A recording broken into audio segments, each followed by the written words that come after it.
بالنسبه يا جدعان انا عايز اتكلم في موضوع الزفف. دلوقتي موضوع الزفف ده يا جدعان بيضايقني. ليه بقى؟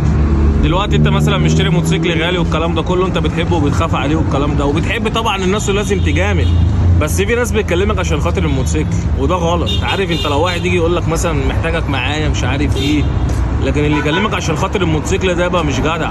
وبعدين انت هتطلع الزفه في خساير، الموتوسيكل حصل له حاجه هتخلص على معلش. فانت ما يعني ايه، ما يكونش العشم واخدك او تقعد تتصل بيا تعالى زفتي، تعالى زفه صاحبي، تعالى زفه قريب. انا مش جايبه للزفف، ده مش للزفف.